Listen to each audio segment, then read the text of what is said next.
যাই করি দুনিয়ার মানুষের চোখ ফাঁকি দিলেও সর্বক্ষণ আমরা মালিকের নজরদারিতে থাকি, এটা আমরা অস্বীকার করতে পারবো না। সন্তানকে বাপ মা যতটা চেনেন, সন্তানের ব্যাপারে বাপ মা যতটা জানেন, বান্দা এবং বান্দীদের ব্যাপারে আল্লাহ তার থেকে আরো অনেক বেশি জানেন। বান্দা ও বান্দীকে আল্লাহ তার থেকে অনেক বেশি চেনেন। আমি আমাকে যতটা না চিনি, আমার মালিক আমাকে তার থেকে বেশি চেনেন। কথা ঠিক না ভুল বাবু? আমার জন্য কোনটা ভালো কোনটা মন্দ ওটা আমি যতটা জানি, যিনি আমার মালিক তিনি তার থেকে বেশি জানেন। আমি যেটা আমার জন্য উপকারী মনে করছি, কল্যাণকর মনে করছি, ওটা আমি মনে করছি মাত্র, কিন্তু বাস্তবে ওটা উপকারী কিনা ওটা আমার তুলনায় মালিক বেশি জানেন।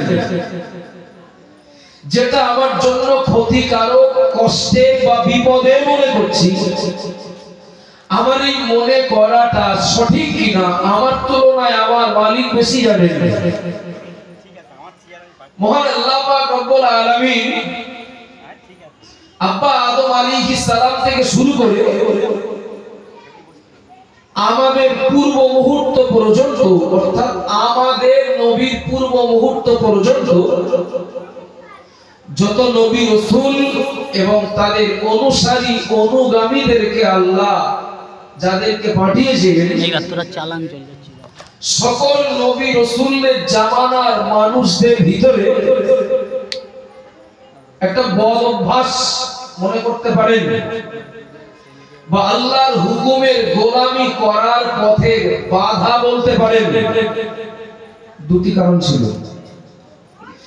তারা আল্লাহর জমিনে থেকে, আল্লাহর জমিনে খেয়ে 60-70-80 বছর নয়, কেউ 500, 700, 1000 বছর দুনিয়ার জমিনে আল্লাহর নিয়ামত ভক্ষণ করেও আল্লাহর হুকুমের গোলামি না করে উল্টে নাফরমানি করেছিল বেশিরভাগ মানুষ।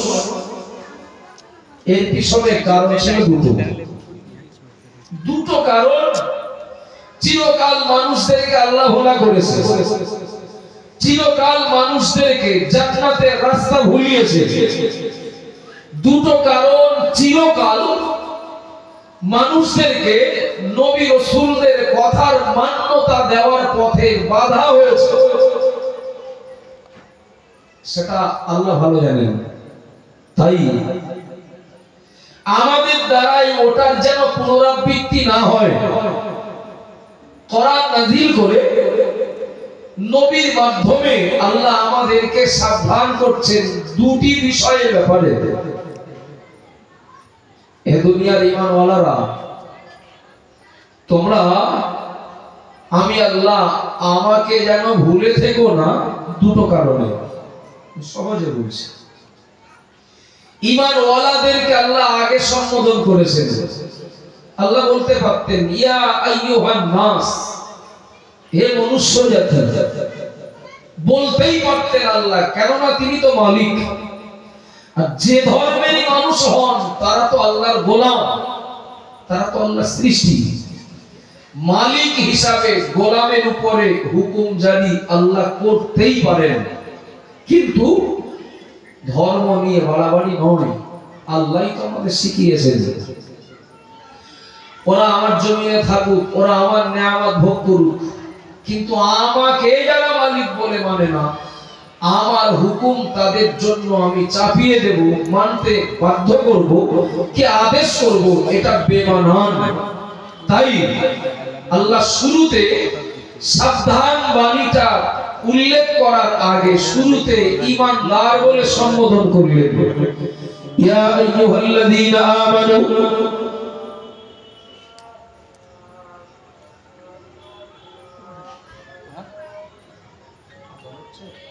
না না আজান হচ্ছে না, আজান হচ্ছে না।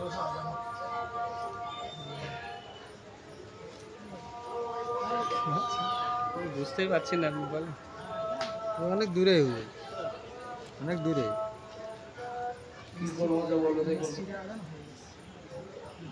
মহল্লার মসজিদে আজান হয়ে গেছে।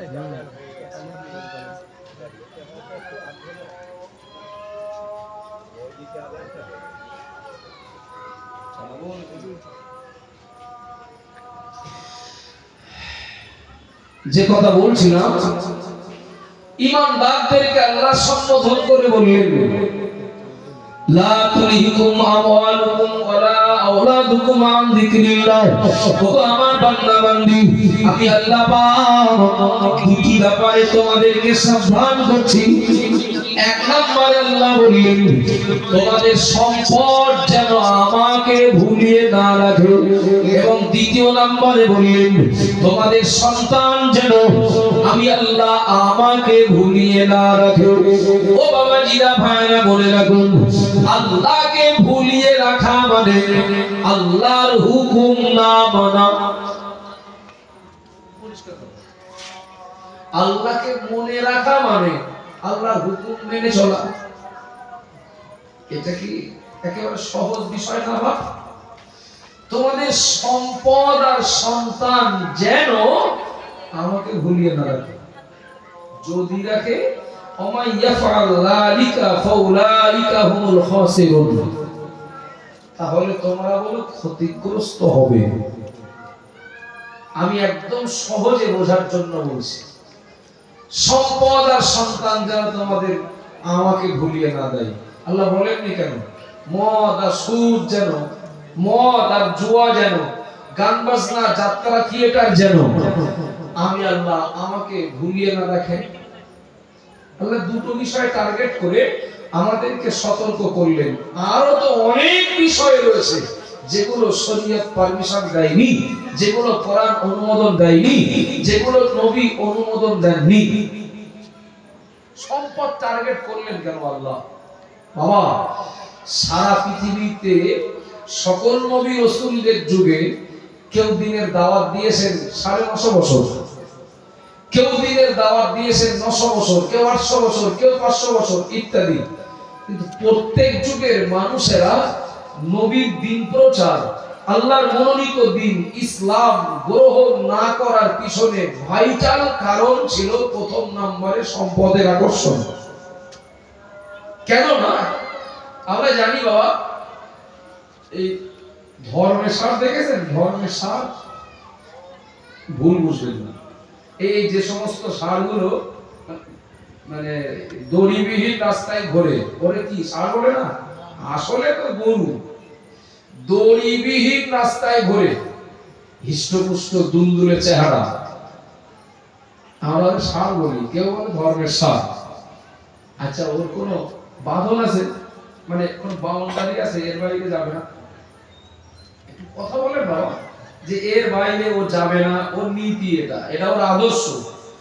এই রাজবেড়িয়ার সার রাজবেড়িয়াতেই থাকবে, যদুরাটি সীমানায় পা দেবে না। সারেদের ভিতরে এই আদর্শ বা এই বৈশিষ্ট্য পাওয়া যায় নাকি? যায় না তো বাবা। সার রাস্তা দিয়ে চলছে, রাস্তা দিয়ে যাওয়ার সময় দেখে রাস্তার ধারে লোকে ফসল ক্ষেত, কিন্তু যার ফসল ক্ষেত ওটা, সে নিজের ভাইয়ের হক নষ্ট করা জমি ওটা, সেই জমিতে ফসল লাগিয়েছে। আচ্ছা, এ সারের যতই খেতে লাগুক খাবে বলে মনে হয়? একটু কথা বলেন।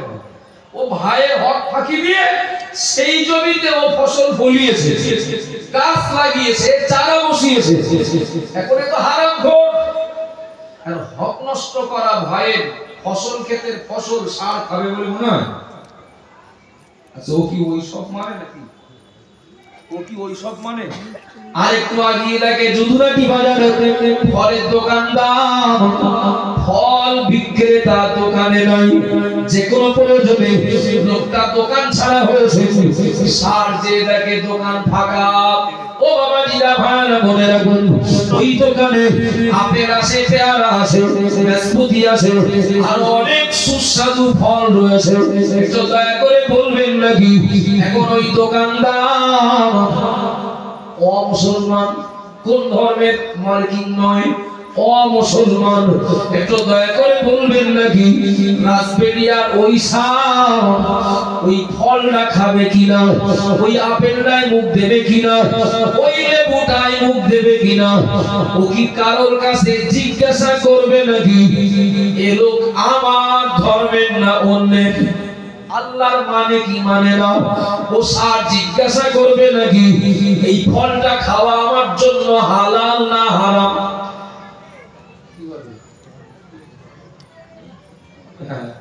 সারটা হলো কি করে, ও সামনে পেলেই খাবে, তাই যদুরাটি পাক আর রাসবেরিয়া পাক, খাবার পেলে খাবে। ওসব জানা বোঝা যাচাই বাছাই করা ওসব ওর ডিকশনারি বাইরে কথা বলে বাবা। ও বাবা জিরা ভাইরা মনে গেলে আমাকে ভুল বোঝেন না, রাস্তা দিয়ে চলতে চলতে দেখি রাস্তার উপরে একটা নো এন্ট্রি বোর্ড। রাস্তার কাজ হচ্ছে কি, সামনে ক্যালভার্টের কাজ হচ্ছে কি, ব্রিজের কাজ হচ্ছে, নো এন্ট্রি বোর্ড লাগানো মানে এই পথে যাওয়া যাবে না, আপনিও ফিরবেন আমিও ফিরবো, বিকল্প রাস্তা ধরবো। ও সার ফেলবে নাকি?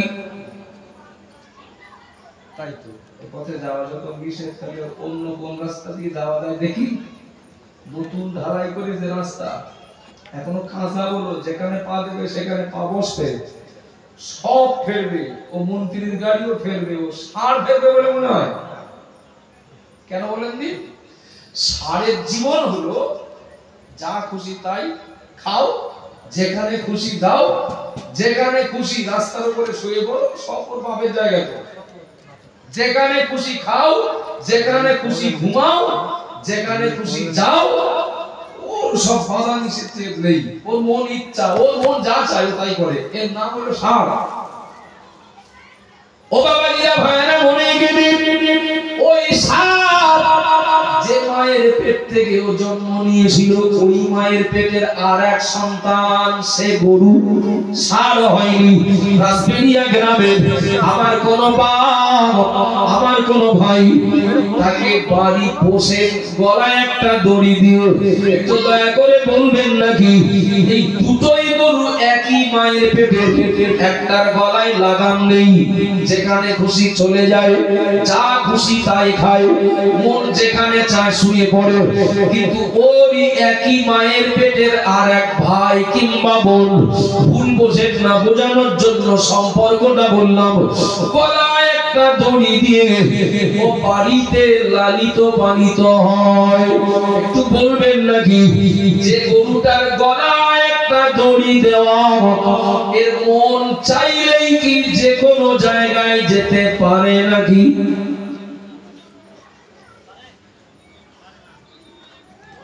যেতে হবে, ঘুরে আসি, বেড়াতে পারছো মাথার দিক থেকে, ঘুরে আসি মাটিয়ার দিকে, বাজারের দিকে কি বাদুড়িয়ার দিকে।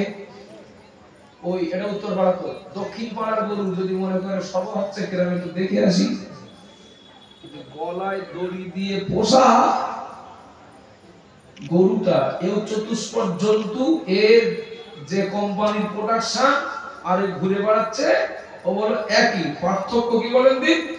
ওর কোনো বাঁধন নেই। বাঁধন নেই মানে ওর মন ইচ্ছা খুশি যা চাই ও তাই করে, কিন্তু বাঁধনে একবার পড়লে ওর খবর আছে।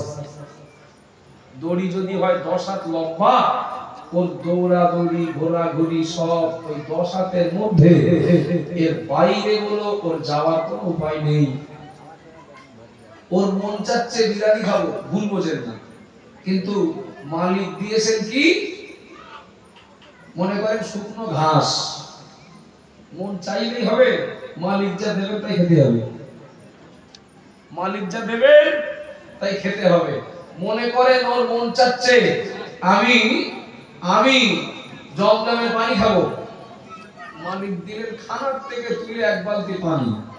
ওর মন চাইলেই হবে না মালিক যা দেবেন তাই? মালিক যা দেবেন তাই। অত সহজে কেউ কি গলায় দড়ি পরতে চায়? কেননা গলায় দড়ি পরলে তো ইচ্ছা খুশি মতো একটু বেড়াসাপায়, বাদুড়িয়ায় কিংবা মাটিয়া কি বসিরহাটে ঘুরতে দেওয়া যাবে না, আর মন যা চাইবে তাই তো খাওয়া যাবে না। অত সহজে কেউ কি গলায় দড়ি পরে? মনে কি দিন আমাকে ভুল বোঝেন না, দুটোই আল্লাহ সৃষ্টি প্রাণী, কাউকে আমি অবহেলা করিনি, কারোর জন্য অসম্মানজনক কোনো বাক্য ব্যবহার করিনি। আমরা জানি কি হিন্দু আর কি মুসলমান দড়িবিহীন ঘুরে বেড়ায়, ও হলো সার, ওর চলার কোনো রুট ম্যাপ নেই, ওর খাবারের কোনো নির্দিষ্ট বাজেট নেই, ওর চরিত্র হলো ওর মন যা চায় তাই করে, ওর চরিত্র হলো ওর বৈশিষ্ট্য হলো ওর মন যা চাই ও পেলে তাই খাই। এটা হালাল না হারাম, এটা বৈধ না অবৈধ, ও সব চিন্তা ভাবনা করার সময় নেই। কিন্তু ওই সয়াতি বাড়ি পোষা গরুটা দেখি মন চাইলেই যেতে পারে না, মন চাইলেই ঘুরতে পারে না, মন চাইলেই যে কোনো খাবারে মুখ দিতে পারে না। বাড়ি পোষা গরুটা এক মালিকের অধীনে, মালিক যেভাবে চালান একে সেইভাবেই চলতে হয়। ও বাবাজিরা মায়েরা বলে রাখুন, আল্লাহ নবী আদম আলাইহিস সালাম প্রচার করলেন লা ইলাহা ইল্লাল্লাহ, আদম শফিউল্লাহ, লা ইলাহা ইল্লাল্লাহ, নূহ নবিউল্লাহ, লা ইলাহা ইল্লাল্লাহ, ইব্রাহিম খলিলুল্লাহ, লা ইলাহা ইল্লাল্লাহ, মুসা কালিমুল্লাহ, লা ইলাহা ইল্লাল্লাহ, ঈসা রূহুল্লাহ, লা ইলাহা ইল্লাল্লাহ, মুহাম্মাদুর রাসূলুল্লাহ সাল্লাল্লাহু আলাইহি ওয়াসাল্লাম। সব নবীদের নাম কোরআনে নেই। 1,24,000 মতান্তরে 2,24,000 নবী রাসূলকে আল্লাহ দুনিয়ায় পাঠালেন, কিন্তু কোরআনের ভিতরে হাতে গড়া কয়েকজন নবীদের নাম আর কয়েকজন নবীদের জামানার মানুষদের কিছু চিত্র তুলে ধরা আছে।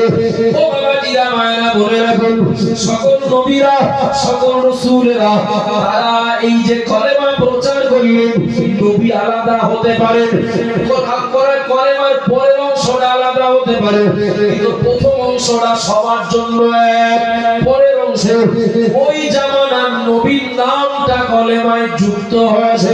প্রত্যেক নবী প্রচার করেছেন আল্লাহ বলেন এক, আমি হলাম আল্লাহর নবী, আমি হলাম আল্লাহর রাসূল।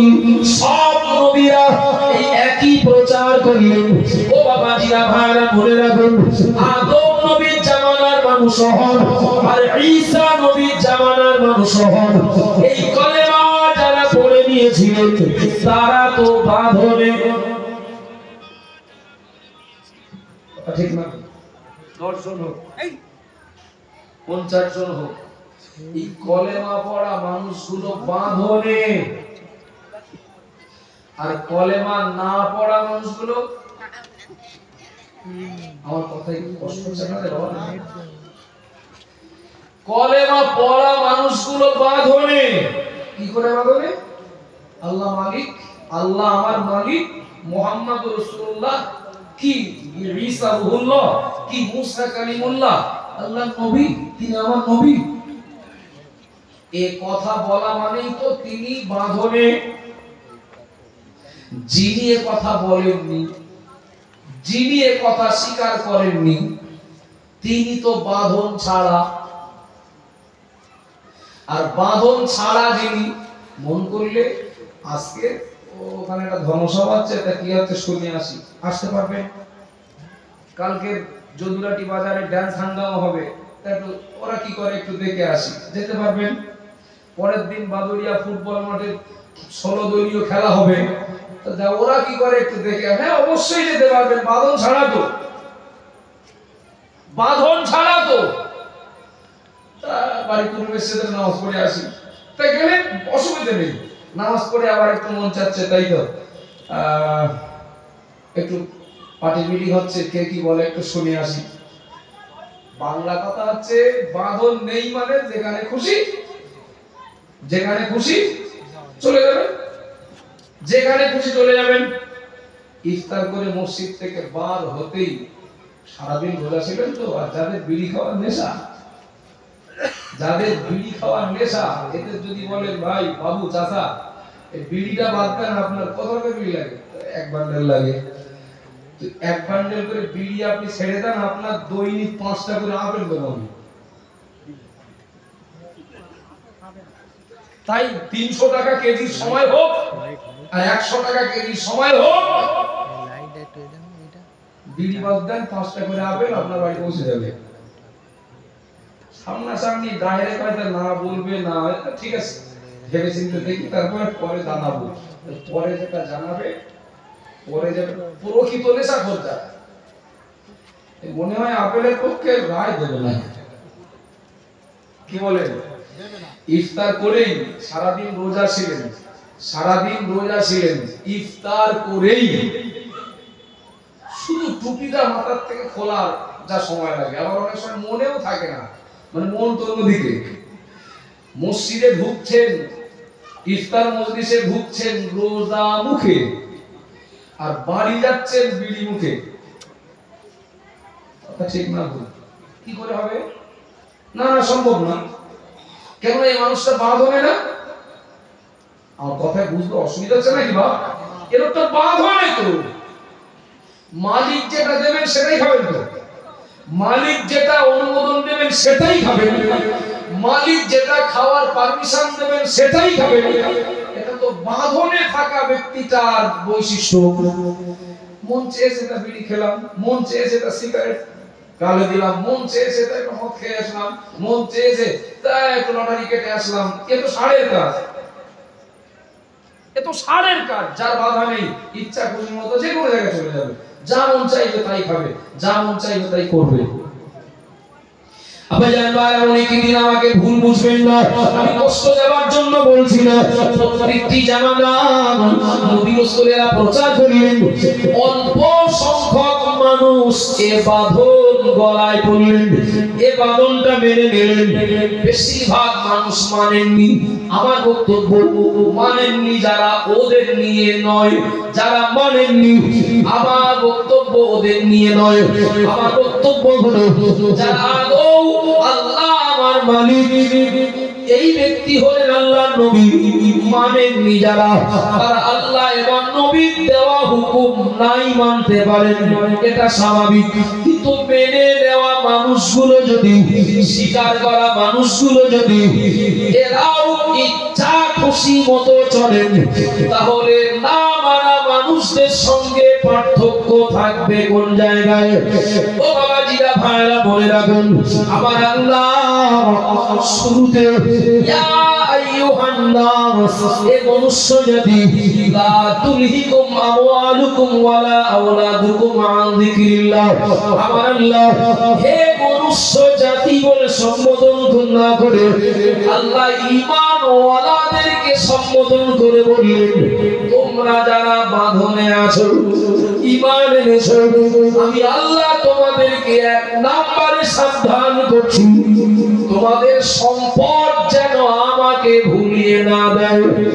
আল্লাহর এই কথার ইঙ্গিত এটাই বহন করে, সম্পদ আমাদেরকে ঈমান আনলেও আল্লাহ ভোলা করতে পারে। তাই বোঝাইতো নাকি? ঈমান ওয়ালাদেরকে আল্লাহ বললেন যখন সম্পদ যেন আমাকে না ভুলিয়ে দেয়, ব্যাখ্যা এটাই দাঁড়ায় ঈমান আনার পরেও একজন মানুষ আল্লাহ ভোলা হতে পারে, যে কারণে তার প্রথম নাম্বার কারণ হলো সম্পদের প্রতি আকর্ষণ। আপনারও আছে না? নেই? আছে তো, আমারও আছে। পাগল তার নেই, সুস্থ মস্তিষ্কের মানুষ যারা, সবারই সম্পদের প্রতি আকর্ষণ থাকবেই, সম্পদ কামাইয়ের ধান্দা থাকবেই, সম্পদ উপার্জনের মাধ্যমের সঙ্গে যুক্ত থাকবেই। কিন্তু আল্লাহ সাবধান করলেন, ওই সম্পদের ধান্দা, ওই সম্পদের মায়া আমাকে যেন ভুলিয়ে না রাখে, এটা তোমাদের সতর্ক করছি। বাবা কিছু মনে নেন না, এখানে যত মানুষ রয়েছেন একটু বলবেন, আমি ওই বাঁধন ছাড়াদের কথা বলছি না, বাঁধনের ভিতরে থাকা মানুষদের কথা বলছি।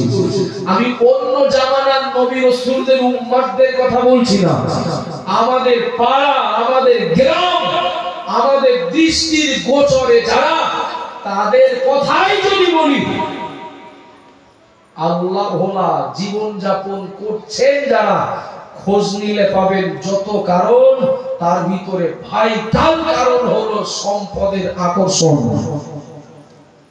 নামাজ পড়েন কেন?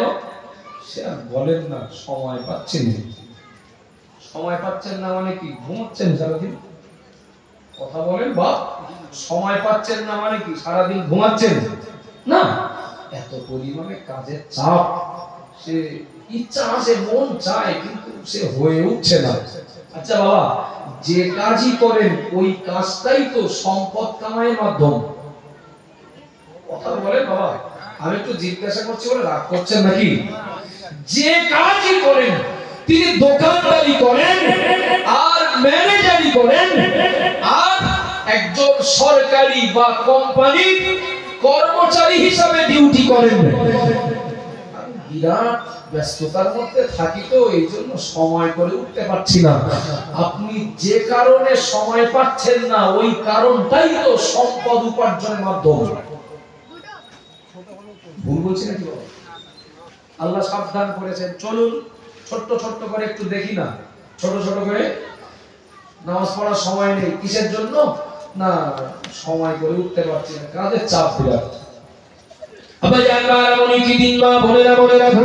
প্রত্যেক বছর রমজান মাসে আমি আপনাদের রাসবেরিয়ার কথা বলছি না বাবা, কেন না এমনটাও যেন ভাববেন না আপনাদের কাছ থেকে বাহাবা নেওয়ার জন্য ভালো বলছি, ভালো খারাপ কোনোটাই বলছি না, যেহেতু আমি জানি না। ও বাবাজিরা, ভাইরা, মনে রাখুন, একটা মহল্লা 200 ঘর মানুষ বাস করেন, মুসলিম মহল্লায় 200 ঘর মানুষ বাস করেন। রোজাদারের সংখ্যা মসজিদে ইফতার মজলিসে কিংবা বাড়িতে ইফতার করছেন, রোজাদারের সংখ্যা খুঁজে পাচ্ছি হয়তো 110-20 জন, বাকি 80 জন মানুষ রোজা নয়।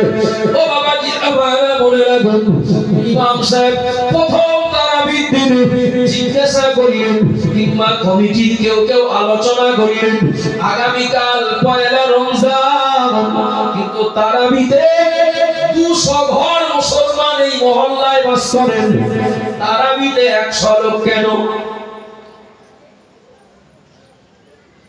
হুজুর মনে হচ্ছে জানে না। এখন পাট কাটা করিস না, ধান রোয়া শুরু হয়েছে না, হুজুর মাঠের খবর তো রাখে না, তা বলবে নাকি ওরে এখন রোয়া কাটার সময় না? কয়েকজনের সাথে কথা হয়েছে, ওরা থাকবে 15টা রোজা পার হয়ে গেলে তারপর থাকবে, তার আগে সম্ভব না, কাজের চাপ কমবে। দেখেন শুরুতে একরকম, আর 20 পরে মসজিদে তারাবিতে উপস্থিতি বা ইফতার মজলিসে ইফতার করতে আসা মানুষদের উপস্থিতি একটু বাড়ে না বাবা? একটু বাড়ে তো। কি ব্যাপার, শুরু থেকে রোজাদার কম, কাজের চাপ আছে তো। ও চাচার সঙ্গে কথা হয়েছে, 25 রোজার পরের থেকে সব কটা থাকতে বলেছে। ও বাবুর সঙ্গে কথা হয়েছে, ও ভাইয়ের সঙ্গে কথা, যত কষ্ট হোক 27 শুধু 30, আল্লাহ যদি 30 কেন 32টাও রোজা যদি আল্লাহকে বছর দেন, তো 27 পর থেকে সব করা থাকবে। তার আগে ইচ্ছা থাকলেও সম্ভব না, কাজের বিরাট চাপ। বাবা কাজটা যাই হোক, ওটাই তো সম্পদ কামাইয়ের মাধ্যম। একটু কথা বলেন না, ওটাই তো সম্পদ কামাইয়ের মাধ্যম। আমি সবাইকে এই পাল্লায় ফেলতে পারি না, কেননা কত গরিব মানুষ রয়েছেন জুমার নামাজ পড়ার জন্য সাপ্তাহিক ছুটির দিন নির্ধারণ করেছেন শুক্রবারে কাজ হবে না, কেন? ওদিন তো জুমার দিন। আবে জানবারা মনে রাখুন, আমার মা বোনেরা মনে কে রমজানের রোজা, এটা তো আল্লাহর হুকুম। রোজা রাখা মানে আল্লাহকে মনে রাখা, নামাজ পড়া মানে আল্লাহকে মনে রাখা। আমি নামাজ পড়িনি মানে ভুলেছি, আমি রমজানের রোজা রাখিনি আমি আল্লাহকে ভুলেছি। এখানেও কারণ কিন্তু সম্পদ উপার্জন আগিয়ে চলুন। শরীয়তে বিধান হলো শতকরা 2.5 টাকা 1025 টাকা যাকাত দিতে হবে। সবার জন্য নয়, সবার জন্য নয়, যাদের উপরে যাকাত ফরজ, সাহেবে নেশাব ব্যক্তি যারা 1 বছর সংসার চালিয়ে দিন দেনা বাদ দিয়ে 52.5 ভরি রূপর সমপরিমাণ অর্থ যদি কারণ বঞ্চিত থাকে, ওই মানুষটাকে শতকরা 2.5 টাকা 1025 টাকা যাকাত দিতে হবে। ও বাবা জিরা ভাইরা মনে করিন, যাকাত দেওয়া মানে আল্লাহকে মনে রাখা, এটা আল্লাহর হুকুম মানতে হবে। যাকাতটা দেওয়া মানে আল্লাহর হুকুম মানা, আর আল্লাহর হুকুম মানা মানেই তো আল্লাহকে মনে রাখা। কত মুসলমান কত সম্পদের মালিক, এরপরেও যাকাত দেন না। ক্যালকুলেটরে হিসাব করে দেখেন, আমার কাছে 10 লক্ষ টাকা মজুদ রয়েছে, আমি এখন যদি শরীয়তের হুকুম মেনে যাকাত দিতে যাই, আমার ঘাম ঝরানো উপার্জন থেকে 25,000 টাকা লোককে দিয়ে দিতে হবে। লোকটার উপরে যাকাত ফরজ, এরপরেও দিলেন না, কারণটা কি? সেই তো ওই 25,000 এর মায়া।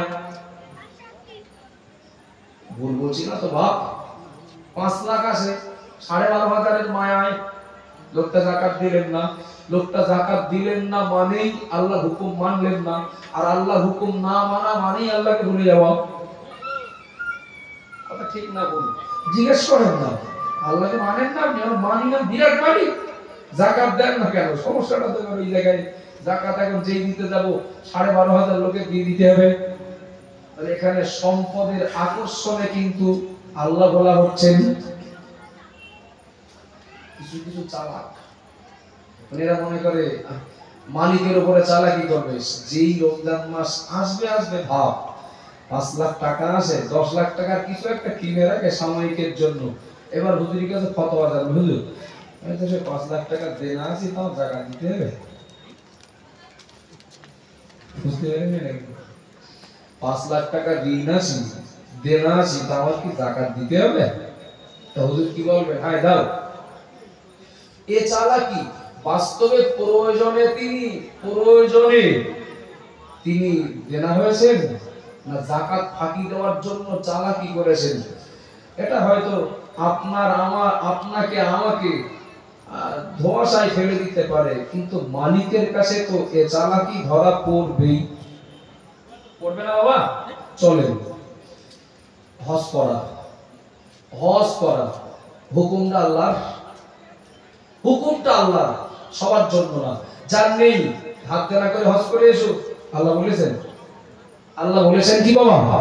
আব্বা জান মারা মনে রাখুন, মা বোনেরা মনে রাখুন, সুবহানাল্লাহ বলিয়ে ওয়ালিল্লাহি আলান নাসি হিজ্জুল বাইতি মান ইসতাতাআ ইলাইহি সাবিলা। সুবহানাল্লাহ বলিয়ে যার মক্কা মদিনা যাওয়ার ক্ষমতা আছে, মক্কা মদিনায় যাওয়ার ক্ষমতা আল্লাহ যার দিয়েছেন, একদিক থেকে দৈহিক ক্ষমতা, অপর দিক থেকে আর্থিক সচ্ছলতা, সুবহানাল্লাহ বলিয়ে ওই মানুষটার জন্য হজ ফরজ। ও বাবা জিরা ভাইরা মনে রাখুন, আমার মহল্লায়, আপনার মহল্লায়, আমার গ্রামে, আপনার গ্রামে হজে যাওয়ার সমর্থমান অনেক মানুষ রয়েছে, কিন্তু জান্নাত অথচ ওই মানুষটাকে দেখি বছর গেলে 2 কাঠা জমি বাড়াচ্ছেন, বছর গেলে তার ঘরের পরিকাঠামো পরিবর্তন করছেন, বছর গেলে দোকানের মাল বাড়াচ্ছেন, তো বছর গেলে ব্যবসার পরিধি বাড়াচ্ছেন। ও বাবা জিরা মারা, ওই মানুষটা ইমানদার, ওই মানুষটা বাঁধনের ভিতরে আল্লাহ তাকে খাবার দিলেন, হজটা খাও, মালিক যা দেবেন তো খেতে হবে, হবে কি হবে না? অথচ ওই মানুষটা জমি কিনলেন, ব্যাংকে টাকা বাড়ালেন, বাড়ির পরিকাঠামোর পরিবর্তন করলেন, ব্যবসার পরিধি বাড়ালেন, হজ করলেন না। আমার যেটা মনে হয় এটাই হয়তো কারণ, হজ করতে গেলে কম বেশি 5 লক্ষ টাকা খরচ আছে। ওই টাকাটা ওই কাজে খরচ না করে যদি রাস্তার ধারে 2 কাঠা জমি কিনে রাখি, ভবিষ্যতে কাজে লাগবে। আমি যতদিন বেঁচে থাকলাম প্রয়োজনে ব্যবহার করতে পারলাম, আর আমার সন্তান যারা ওরাও আমার বর্তমানে ওরা ভোগ করতে পারবে। রাস্তার ধারে এমন জমি আছে 5 লাখ টাকা শতক তো নরমাল ব্যাপার, 10 লাখ তার 8 পিস রাস্তার ধারে 1 শতক জমির দাম। কথা বলেন না, 1 শতক জমির দাম।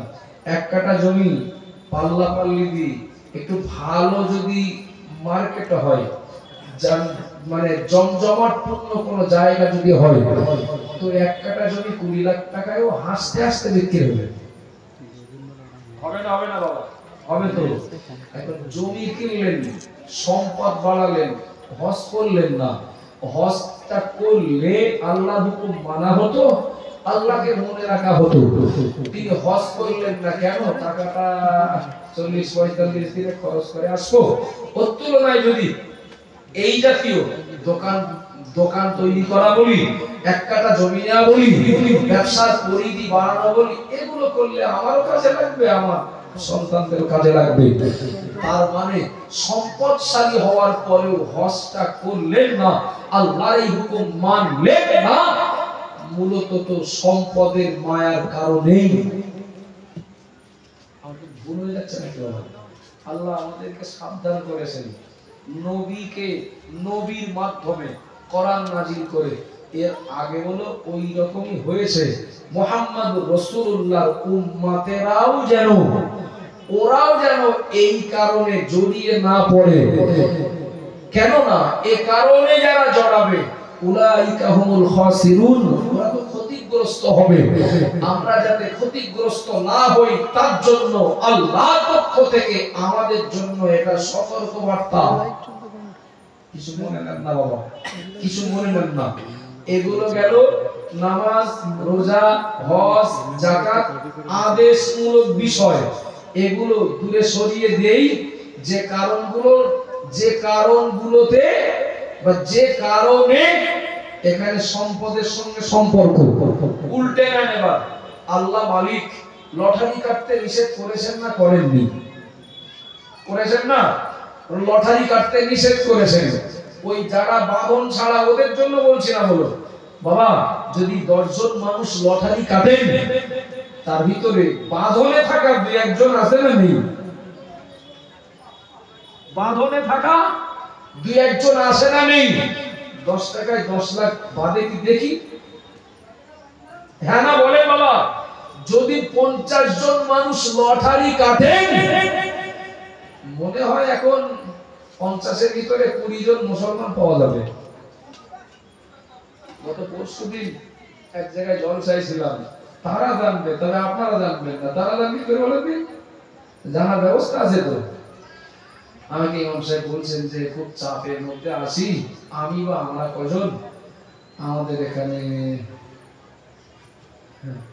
একজন 1 কোটি টাকা পেয়েছে। কত? আর ওই লোকটা 2 দিন পরে বাপ মার কর্মখানির ব্যবস্থা করবে, মহল্লার সবার দাউদ করবে, ইমাম মুয়াজ্জিন মুসল্লি হাজী সাহেব, তার পক্ষেও কিছু লোক থাকবে না? কথা বলেন না বাবা, থাকবে তো। আসছে রমজান মাস, কায়দা করে হয়তো একদিন ইফতারও দিতে পারে। আর বিড়ালের গলায় ঘন্টাটা বাঁধবে কে যে ও আপনার বাড়ি খাওয়া যাবে না, ও আপনার ইফতার ও নেওয়া যাবে না, তালিকায় কোনো নাম লিখবেন না। বিড়ালের গলায় ঘন্টাটা বাঁধবে কে? টাকা আছে যে অনেকটা। এ জাতীয় লোকেদের পক্ষে সাপোর্ট আছে না নেই? আছে তো। বরং ওই সাপোর্টাররা ইমামের গুলো কায়দা করবে, ওই সাপোর্টাররা এই অন্যায়কারীর সঙ্গে সাপোর্ট দিয়ে শক্তি জুগিয়ে ও আলেম মাওলানার ফতোয়াকে বলে উড়িয়ে দেবে, দেবে না দেবে না। লটারি কেটো না, যদি না কাটতাম তো মালিককে মানা হতো, মালিককে মনে রাখা হতো। কিন্তু আমি লটারি কেটে সে 1 কোটি হোক আর 1 লাখ হোক পাওয়ার আশায় আমি এই যে হারাম কাজটা করছি, এটাও তো সম্পদের প্রতি মায়ায় মালিকের হুকুমটা ভুললাম। কথা বলেন বাবা, আমি ভুল বলছি কিনা জানি না, তবে আমার যেটা মনে হয় এই সমাজে, আমার গ্রামে, আমার সমাজে এবং বিভিন্ন সমাজে আমার চলা, আমার ঘোরাফেরা, কথাবার্তা বলা বা ওঠা বসা, এর ভিতর দিয়ে সামান্যতম যতটুকু অভিজ্ঞতা হয়েছে কিছু মনে নেন না বাবা। প্রায় 100-র ভিতরে 70টা মুসলিম পরিবার যে কারণে, যে মাধ্যমে, যে নামেই হোক না কেন সুদের সঙ্গে জড়িয়ে, নাম আলাদা, নাম আলাদা, ঘুরে ফিরে রসুনের গোলা বড় একই, এর নাম সুদ, ওর নাম ইন্টারেস্ট, আছে না নেই? আছে না? তো নাম আলাদা, কোম্পানি আলাদা, পলিসি আলাদা, ঘুরিয়ে ফিরে আমার মনে হয় খুব একটা ভুল বলিনি, প্রায় 70টা মুসলিম পরিবার সুদের সঙ্গে জড়িয়ে। আচ্ছা বাবা, সুদ হারাম, মালিক নিষেধ করেছেন, এই মুসলমানগুলো যারা এর সঙ্গে জড়িয়ে জানেন না? জানেন না? জানেন তো, আমরা জানি তো, এরপরেও করলেন কেন?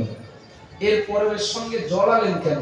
কারণ তো এটাই, যদি আমি 10 টাকার বিনিময়ে 10 টাকা রেখে যদি 20 টাকা পাই, সে 8 বছর পরে হোক কি 10 বছর পরে হোক, যদি পাই, এই পাওয়ার আশা বা বেশি সম্পদের মালিক হওয়ার মানসিকতাই তো আল্লাহর হুকুমটা আমার কাছে তুচ্ছ হয়েছে।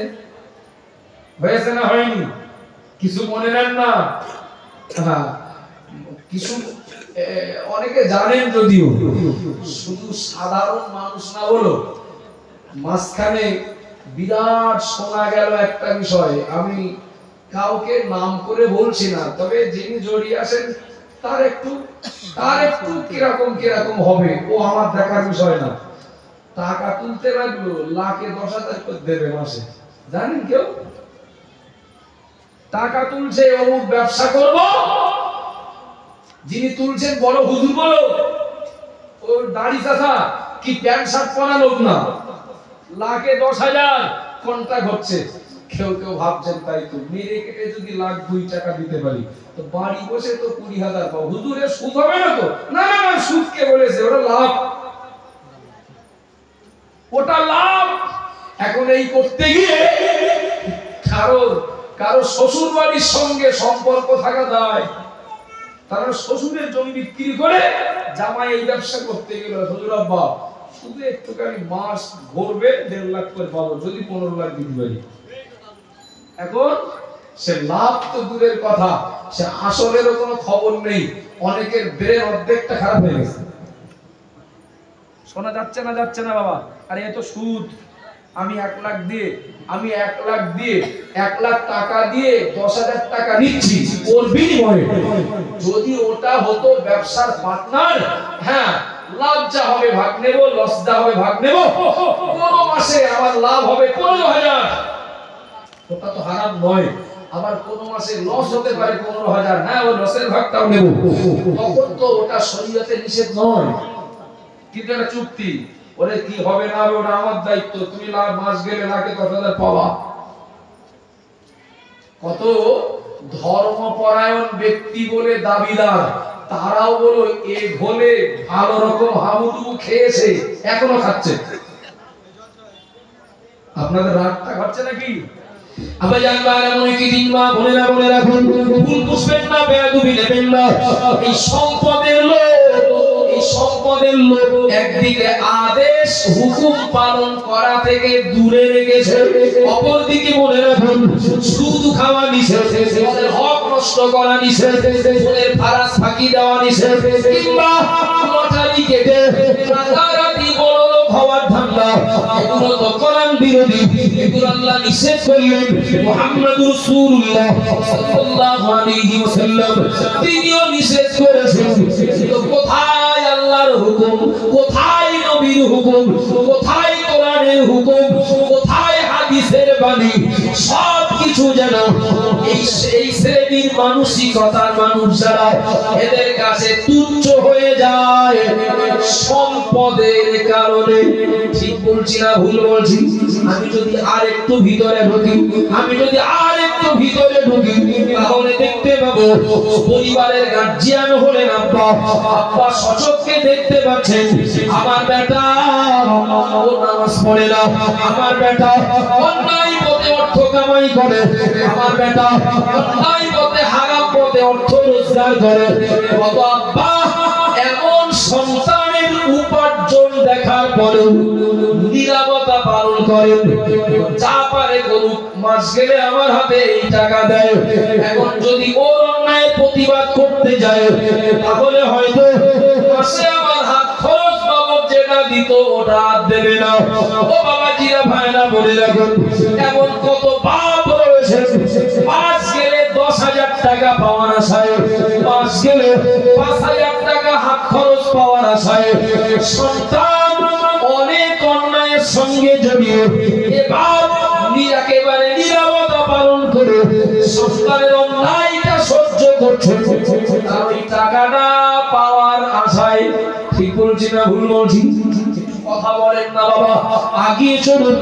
মসজিদের ইমাম তিনিও চিন্তায় পড়ে আছেন, তাই তো এখন ওদের বাড়ি যাও না বললাম, লোকটা সুদখোর, ওদের বাড়ি খাও না বললাম, লোকটা স্ত্রী মহিলা সমিতির সঙ্গে জড়িয়ে, এখন বড় মাতব্বর যিনি তার বাড়ি তো আজকে খাওয়ার দাওয়াত যদি না যায় তাহলে তো কাল থেকে আবার আসতে নিষেধ করবে। কি করা যায়? যা পারে ভাই হোক, কিন্তু এমন একটা লোক দাওয়াত করলেন, সেই লোকটার তো আঙ্গুলের ইশারায় তো মসজিদ চলে।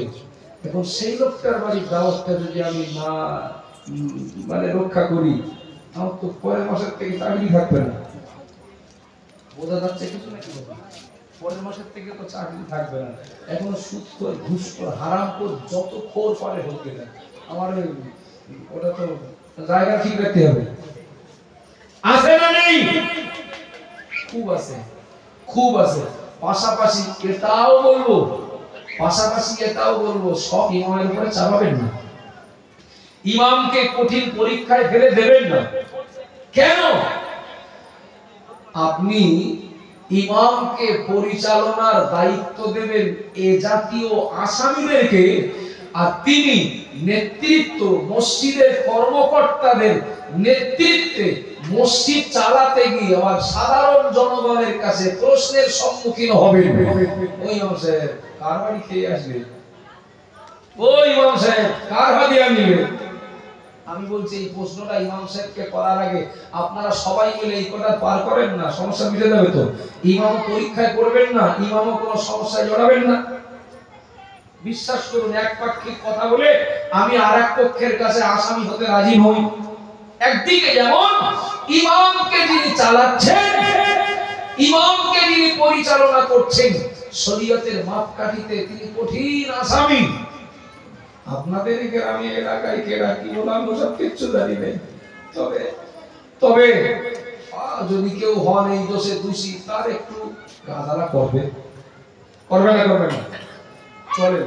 ইমাম জানেন বলে যে লোকটার এই সমস্যা আছে, শুধুমাত্র নিজের পজিশন ধরে রাখার জন্য, নিজের কর্মসংস্থান টিকিয়ে রাখার জন্য, উপার্জনের মাধ্যমটাকে টিকিয়ে রাখার জন্য বড় বড় আসামিদের অপরাধের প্রতিবাদ না করে বরং তাদের সঙ্গে তাল মিলিয়ে চলছেন শুধুমাত্র তার উপার্জনের মাধ্যমটাকে বহাল রাখার জন্য। ঠিক বলছি না? হ্যাঁ না বলবেন না? জি, পীর সাহেব জানেন আমাদের মুরিদ কত ভালো। পীর সাহেব জানেন আমার এই মুরিদ কত ভালো। এ তোলাবাজ আমার এই মুরিদ কত গরিব মানুষের হক নষ্ট করেছে। আমার এই মুরিদ অসহায় সার্বিক শক্তিতে দুর্বল হওয়ার কারণে ওর জমি কেড়েছে, ওর জলকর কেড়েছে, ওর ইটভাটা কেড়েছে, ওকে ভিটে ছাড়া করেছে। জানেন বলো বিষয় কি যোগের মুখে লবণ দিলে যেরকম হয়, কেন? ও সুদখোর, ও ঘুষখোর, ও হক নষ্টকারী, ও হত্যাকারী, ও খুনি আসামি। আমি যদি এখন এইসব তফসিল করতে যাই, তাই যে 2 লাখ করে টাকা দেয় ওদের, আমার কি ভুল হয়ে যাচ্ছে? হ্যাঁ না বলেন না বাবা, আমার কি ভুল হচ্ছে? তিনি ওই পীর সাহেব যদি মনে করেন যে আমাকে এই প্রভাবশালী লোকটা এত ভালোবাসেন, এই ভালোবাসাটা আমি ভালো কাজে লাগাই। দেখো, তোমাকে আমি ভালোবাসি, তুমি যদি সংশোধন না হও, তোমার সঙ্গে আমার বড় সম্পর্ক রাখা সম্ভব না। কিছুটা হলেও তার বিবেকে একটু ধাক্কা লাগবে না, লাগবে না? একটু কথা বলেন না, কেননা তিনি তো অনেক টাকার মালিক, তিনি তো অনেক প্রভাব বিস্তারকারী। ইমানের কথা তো 1.5 পয়সা দাম দেন। গ্রাম্য হাফেজ, গ্রাম্য মৌলানা, গ্রামের ধর্ম পরায়ণ মানুষদেরকে তো 1.5 পয়সা দাম দেয় না। দাম যদি আপনাকে দেয়, তাহলে আপনি অন্তত এই সম্পর্কটাকে ভালো কাজে লাগিয়ে দেখেন না, তাকে বলে, তাকে বুঝিয়ে যে তুমি যদি সঠিক পথে না ফিরে আসো, তুমি তোমার মতো চলবে, আমি আমার মতো চলবো, তোমার সাথে কোনো আমার সম্পর্ক রাখা সম্ভব না। যদি বলেন তো আলহামদুলিল্লাহ, হতেও পারে এটা তার হেদায়েতের ওসিলা। পারে না, পারে না, কিছু মনে নেন না বাবা। কিন্তু যদি এমন হয়, যা পারে করে দেবে, যখনই যা টাকা চাই দেয়। আমি যদি এখন বেশি ভুল ধরতে যাই, তখন আর হয়তো দেবে না। ঠিক এখানেও কিন্তু সেই সম্পদ, আমি অপ্রাসঙ্গিক কথা বলছি না, এখানেও কিন্তু সেই সম্পদ। আমার পাওনাটা পাচ্ছি, তুই তারপরে করিবে না। এই সম্পদের জন্যই তো আল্লাহর আরেকটা হুকুম অমান্য হলো, আল্লাহর আরেকটা হুকুম অমান্য হলো। আল্লাহ বললেন, আবাজান মায়েরা মনে রাখুন, মা বোনেরা মনে রাখুন, আল্লাহ পাক রব্বুল আলামিন কোরআনে পরিষ্কার বললেন, মা আতাকুম রাসূলু ফাখুযুহু ওয়া মা নাহাকুম আনহু ফান্তাহু। দুনিয়ার ঈমানওয়ালারা মনে রাখো, আমার নবী তোমাদেরকে আদেশ করেছে ওগুলোকে গ্রহণ করো, আমার নবীরা নিষেধ করেছে ওগুলোকে তোমরা বর্জন করো। আল্লাহ অপর জায়গায় বললেন, তা'মুরুনান নাসা বিল বিররি, মহান আল্লাহ পরিষ্কার করেন অপর জায়গায় বললেন, দুনিয়ার মানুষ মনে রাখো, আমি আল্লাহ পাক রব্বুল আলামিন বলছি, তোমাদের সামনে যদি কোনো অন্যায় হয়, তোমরা তার প্রতিবাদ করো, সৎ কাজের আদেশ করো আর অসৎ কাজের নিষেধ করো। আল্লাহ বলেছেন না বলেননি? কোরআন অপর জায়গায় আল্লাহ বললেন, তাআওয়ানু আলাল বিররি ওয়াত তাকওয়া ওয়া লা তাআওয়ানু আলাল ইসমি ওয়াল উদওয়ান। দুনিয়ার ইমানদার বান্দা বান্দি মনে রাখো, আমি আল্লাহ পাক রব্বুল আলামিন বলছি, তোমরা ভালো কাজের সহযোগী হও, মন্দ কাজের সহযোগী হয়ো না। আল্লাহ বলেছেন না বলেননি? ও বাবাজিরা, ভাইরা মনে রাখুন, নবী মুহাম্মদ রাসূলুল্লাহ হাদিস শরীফের ভিতরে বললেন, মান রাআ মিনকুম মুনকারান ফালিয়ুগাইয়িরহু বিয়াদিহি ফাইন লাম ইসতাতি ফাবিলিসানিহি ফাইন লাম ইসতাতি ফাবিকলবিহি ওয়া যালিকা আযআফুল ঈমান আও কামা ক্বালা আলাইহিস সালাম। দুনিয়ার মানুষ মনে রাখো, আমি আল্লাহ নবী বলছি, তোমাদের সামনে যদি কোনো অন্যায় কিছু দেখতে পাও, কোনো অপরাধমূলক কিছু যদি দেখতে পাও, কোরআন সুন্নাহ বিরোধী এমন কিছু যদি তোমরা দেখতে পাও, সর্বপ্রথমে হাত দিয়ে তার প্রতিবাদ করো। ইল্লাম ইস্তাবি ফাবিলিসানিহি, হাত দিয়ে প্রতিবাদ করতে যদি না পারো, ক্ষমতায় যদি তোমার না গোলায়, জবান দিয়ে প্রতিবাদ করো। ইল্লাম ইস্তাবি ফাবিকলবিহি, যদি জবান দিয়ে প্রতিবাদ করতে না পারো, অন্তর দিয়ে ঘৃণা করো। মুহাম্মদ রাসূলুল্লাহ বলছি, ওয়াযালিকা আযআফুল ঈমান, এটা হলো দুর্বল ঈমানের পরিচয়। অন্যায় যদি কিছু দেখো, অন্যায় কিছু যদি দেখো, হাত দিয়ে প্রতিবাদ করো, না পারলে জবান দিয়ে। আমি হাতে পারবো না, জবানে, ও ভাই তোমার এটা হলো ঠিক হচ্ছে না, চাচা আপনার কিন্তু এটা শরীয়ত বিরোধী, শরীয়ত সম্মত না, এটা কিন্তু শরীয়ত বিরোধী কাজ হচ্ছে। ভাই আপনি যেটা করছেন এটা কিন্তু অন্যায় করছেন। মুখে বলায়ও যদি অপারক হই, 3 নাম্বার অপশন, অন্তর দিয়ে ঘৃণা করো। আচ্ছা, অন্তর দিয়ে ঘৃণা করা মানে কি? গলায় গলা মিলিয়ে চলো, একটু কথা বলেন না বাবা। আল্লাহ নবী বলেছে কিয়ামতের দিন 7 শ্রেণীর মানুষকে আল্লাহ আরশের ছায়া জায়গা দেবেন। চাচ্ছি না আমি ওদিকে, আমার যতটুকু প্রয়োজন ততটুকুই বলছি। 7 শ্রেণীর মানুষকে আল্লাহ আরশের ছায়া জায়গা দেবেন। তার ভিতরে একটা শ্রেণীর কথা নবী বললেন, রাসূলানি তাহাব্বা ফিল্লাহি ইজতামা আলাইহি ওয়া তাফাররাকা আলাইহি আও কামা কানা আলাইহি সালাম। ও বাবাজিরা, ভাইরা, বলে রাখুন, আল্লাহ নবী বললেন, যে মানুষটা কারোর সঙ্গে শত্রুতা করে আল্লাহর সন্তুষ্টির জন্য, আর কারোর সঙ্গে বন্ধুত্ব করে আল্লাহর সন্তুষ্টির জন্য, কারোর সঙ্গে বন্ধুত্ব করে আল্লাহর সন্তুষ্টির জন্য, কারোর সঙ্গে শত্রুতাও করে সেটাও আল্লাহর সন্তুষ্টির জন্য, আল্লাহ নবী বললেন, এ মানসিকতার মানুষটাকে আমার আল্লাহ কিয়ামতের দিন আরশের ছায়ায় জায়গা দেবেন। একটু সুবহানাল্লাহ বলেন, একটু মহব্বতে বলেন না। তুমি আল্লাহর বন্ধু, তুমি আমার বন্ধু, তুমি শরীয়তের দৃষ্টিতে কোরআন হাদিসের মাপকাঠিতে তুমি আল্লাহর শত্রু। আমার সঙ্গে তোমার বন্ধুত্ব নেই। শত্রুতা করা যায় না? যায় না?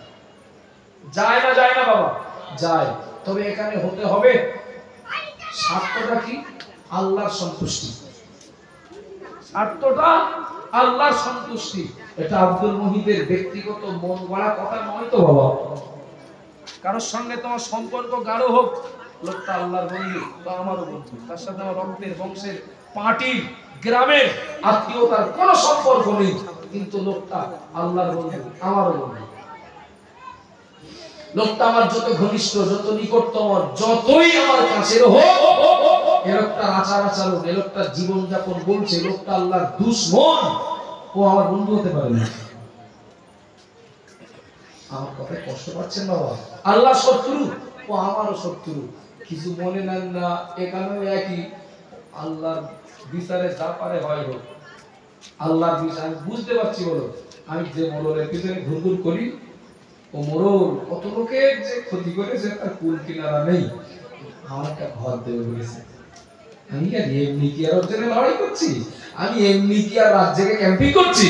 আমি এমনি কি তার হয়ে যখন তখন বিরোধীদের মোকাবেলায় লাঠি ভাঙছি? শুধু বলেছে জিততে পারলে সবার আগে তোমার ঘর দাগে দেবো। চোখ বড় আসামি, মার কামার আসামি, এর পরেও তার হয়ে দালালি করছেন কেন বলেন দিন? ওই সেই মাল বোঝা যাচ্ছে নাকি? আল্লাহ নবী বললেন, আমার উম্মত মনে রাখো, কিয়ামতের 15টি আলামতের কথা নবী বললেন। মিশকাত শরীফের হাদিসের ভিতরে উল্লেখ করেছেন। এই 15টি আলামতের ভিতরে নবী আমার বললেন, আমার উম্মত মনে রাখো, মুহাম্মদ রাসূলুল্লাহ বলছি, আউতলিমার রাসূল মাখাফাতা শাররিহি আও কামা ক্বালা আলাইহিস সালাম। অপরাধীর অপরাধ জেনেও নিজের ক্ষতির ভয়ে, নিজের লাভের আশায় অপরাধীকে সম্মান করা হবে। বুঝতে পারেন কি হচ্ছে? আল্লাহ নবী বললেন, আউতলিমার রাসূল মাখাফাতা শাররিহি। আমার উম্মত মনে রাখো, শেষ জামানায়, আখিরি জামানায় কিছু মানুষকে তোমরা দেখতে পাবে, বড় বড় অপরাধীদেরকে সম্মান করবে কিছু মানুষ, কখনো নিজের ক্ষতির ভয়ে বা উপকারের আশায়। কথাটা ব্যাখ্যাও নেই, বুঝতে পারছি লোকটা বড় আসামি। এরপরেও তার বাবু বাবু করে বেড়াচ্ছি কেন বলেন দিন? হয় কিছু পাবো তাই, সেই মাল মানে সেই মালের সম্পর্ক জড়িত। মাল মানে আবার কি বুঝবে তাকে জানি সম্পদ। বুঝতে পারছি বলে লোকটা, এই লোকের সঙ্গে মেশা যায় না, কথা পর্যন্ত বলা যায়, কিন্তু এক্ষুনি যদি পিছন থেকে কেটে আসি না, আমার যে কতটা ক্ষতি করবে সে বুঝতে পারছি। শুধু ওই কারণে হ্যাঁ আপনার মতো ভালো মানুষকে এই গ্রামে কেউ আছে নাকি? আমার রক্ত দিয়ে লিখে দিতে বললে দেব। বুঝতে পারছি বলো লোকটা অপরাধী, বুঝতে পারছি বলো লোকটা আসামি, কিন্তু এখন যদি বেশি কিছু করতে চাই হয়তো সকালবেলা যেয়ে দেখবো মাছ একটা পানির তলায় নেই, সব উপরে পুরো জলপার, পুরো পুকুর, পুরো ঘেরি সব একদম সাদা হয়ে রয়েছে। আসে না নেই বুঝতে পারছি লোকটা অপরাধী, কিন্তু এখন এই লোকটার এই অন্যায় প্রতিবাদ যদি করতে যাই তাহলে হয়তো এমন কলকাঠি কোথায় মারবে তার ঠিক নেই, হয় আমার জেল খাটতে হবে, আর না হয় প্রায় গুলো ওই প্রকল্পটা বলে আমি প্রায় সফল হয়ে গেছি। একটু যদি লোকটা মরা দেওয়া করে না, ও সে ক্যান্সেল হয়ে যাবে, ও সে বাতিল হয়ে যাবে। এই সুবিধা পাওয়ার আশায় বা নিজের ক্ষতির ভয়ে বড় বড় আসামিদেরকে সম্মান করা হয় না, হয় না? হ্যাঁ না বলে না ভাই বাবু? এই দোষগুলো সব যা বলছি যারা চটে বসে থাকে ওদের, হুজুরদের মধ্যে এরকম দোষ কারণ নেই। জানা আছে নাকি? এই সব দোষ ক্ষতির ভয়ে অপরাধী জেনেও সম্মান করছে, ক্ষতির ভয়ে, লাভের আশায় অপরাধী জেনেও হুজুর হুজুর করছে। সবগুলো সাধারণ লোকেরা, হুজুররা না। সে লোক জানে এমন এমন কথা বলছেন হুজুর, পরিষ্কার বোঝা যাচ্ছে। ও একটা বাচ্চা ছেলের কাছে জিজ্ঞাসা করলে বলতে পারে ঠিক, বলতে না এ কথা তো ঈমান বিরোধী, এ কথা বললে ঈমান থাকে না। জেনে বুঝেও তাকে শুধু হুজুর হুজুর না, একেবারে উচ্চ মাকামে পৌঁছে দিচ্ছেন, কিচ্ছু না দেশ বিদেশে দাউদি দেওয়া ধান্দা। বোঝা যাচ্ছে নাকি বাবা? আমি যারে হুজুর হুজুর করছি, আমি বলে জানি আমার হুজুর কত ভালো, আমি বলে জানি আমার হুজুর কত সেরেকি, কত কুফরি, এমন কত ভাষা, এমন কত বাক্য ব্যবহার করে। আল্লামা হুজুরের লেখা কলেমাতুল কুফর কিতাব দিয়ে ওই কথাগুলো যদি ওজন করা হয়, ঈমান থাকে না। এরপর আমার হুজুরের তো উঁচু চেয়ারটা তো দিতেই হবে তার দিকে আগে, তা না হলে একবার যদি আমার হুজুর আমার বিরুদ্ধে চলে যায়, আমাকে কতটা ক্ষতি হবে তার ঠিক ঠিকানা নেই। হুজুর তুমি যাই করো, আমি তোমার হয়ে রক্ত দিতে পারবো, তোমার হয়ে জীবন দিতে পারবো, আমি তোমার প্রথম সারির প্রধান ভক্ত না। কিছু মনে নেন না বাবা, কে আমার কি বললো, কে আমার নিয়ে কি ভাবলো, কে আমার নিয়ে কি কমেন্ট করলো, ঘোড়ার ডিম পরোয়া করার জন্য এরকম হুজুর দেশে ভুরি ভুরি আসে। তারা একটু ঘুরে বসলে, একটু বাবা সে কথাই বলে না, জনগণ যদি এক হয়, নেতা বলো জব্দ হতে 1 ঘন্টা লাগবে না। কথা বলেন ঠিক না ভুল বাবা? এখন আমি যে হুজুরকে একেবারে রাজসিংহাসনে বসিয়ে দিয়েছি, আমার মতো 50 জন ছোট হুজুর আসেন বলেই বলো তিনি ইমাম। মুসল্লি না থাকলে ইমামটা হবেন কি করে? এখন এই 50 জন মিলে যদি হুজুরকে বলি, হুজুর কিছু মনে করবেন না, এটা আপনাকে ভুল ধরছি না, এটা আপনার সাথে বেয়াদবি করছি না, তবে আমাদের এই 50 জনের ব্রেন যেন বলছে কথাটা সন্দেহজনক, বলা যায় না? কথা বলেন না যে আমার এই 50 জন ছোট মানুষ মিলে ভেবে পাচ্ছি আপনার এই কথাটা যেন শরীয়ত সমর্থন করে না। তো যদি আপনার মন্তব্যটা সঠিক হয় তাহলে আমাদেরকে বুঝিয়ে দেন, তাহলে আমাদের ধোঁয়াশা কেটে যাবে। আর যদি মনে হয় না আপনিও তো মানুষ, ভুল হতেই পারে, আপনারা যেন ভাবছিলাম এইটা ভুল আর এইটা ঠিক, হতেও তো পারে। এই অনুসারী অনুগামীদের এই প্রশ্নটা হুজুরের ভুল সংশোধনের ওসিলা পারে না, কিন্তু হুজুর রাগ করলে সমস্যা নেই। হুজুর রাগ করলে সমস্যা নেই। হুজুর যদি একবার আমার উপরে চটে যায়, রেগে যায়, কি আগুন লাগবে তা ঠিক নেই। বিশ্বাস করুন এ ব্যাপারে নবীর ভবিষ্যৎবাণী আছে, এ ব্যাপারেও নবীর ভবিষ্যৎবাণী আছে। আব্বাজান মনে রাখুন, মা বোনেরা মনে রাখুন, নবী মুহাম্মদ রাসূলুল্লাহ সাল্লাল্লাহু আলাইহি ওয়াসাল্লাম নবী আমার পাক জবানে বললেন, বাদিদু বিল আমালি ফিতানান কা কিতাইল লাইলিল মুসলিমিন। আমার উম্মতি মনে রাখো, অমাবস্যা রাতের মতো এখন ফুটফুটে অন্ধকার, অর্থাৎ সহজে বলছি, অমাবস্যার রাত যেমন পথ চলার দিক থেকে বিরাট অসুবিধা, চেনা যায় না কোনটা বাম্পার কোনটা ড্রেন, কোথায় ঘর বাড়ি।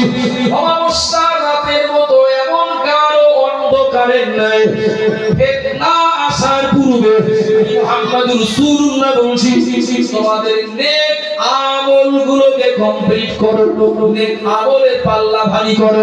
কারণ আল্লাহ নবী বললেন, ইসলাহু রাজুলুন মুমিনান ওয়া ইউসি কাফিরা। মুহাম্মদুর রাসূলুল্লাহ বলছি, ওই জামানা যখন চলে আসবে, আমার উম্মাহ সকালবেলা ঈমানদার থাকবে, সন্ধ্যাবেলা কাফের হয়ে যাবে। ইউসি মুমিনান ওয়া ইউসবিহু কাফিরা। কামা ক্বালা আলাইহিস সালাম, আল্লাহ নবী বললেন, সন্ধ্যাবেলা ঈমান আনবে, সকালবেলা কাফের হয়ে যাবে। পরের অংশে নবী বললেন ইয়াবিউদ্দিনাহু বিআরদিন মিনাদ দুনিয়া, কামা ক্বালা আলাইহিস সালাম। আল্লাহ নবী বললেন, আমার উম্মত মনে রাখো, ওই জামানা কিছু মানুষ তারা দ্বীনকে বিক্রি করবে দুনিয়ার বিনিময়ে। বুঝতে পারছেন নাকি? দ্বীনকে বিক্রি করবে, দ্বীন ধর্ম, ওরা ধর্মটাকে বিক্রি করবে কিসের বিনিময়ে?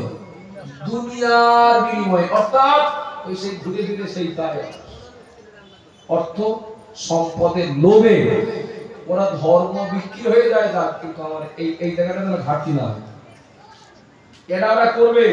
আজ থেকে ১৫০০ বছর আগে নবী বলেছেন। যাক, শেষের এই কথাগুলো আল্লাহ সাক্ষী, তিনি তো অন্তর্যামী, আমার অন্তরে খবর রাখেন। শেষের এই কথাগুলো বলা কাউকে আঘাত করার জন্য নয়। আমি যদি এক পেশে বলে যাই, সব সাধারণ মানুষ এই দোষে জড়িয়ে, এই বদ অভ্যাসে জড়িয়ে, এই অন্যায়ের সঙ্গে জড়িয়ে, আমার মনে হয় এটা সাধারণের উপরে জুলুম করা হবে। বাবা, আমরাও তো ঠিক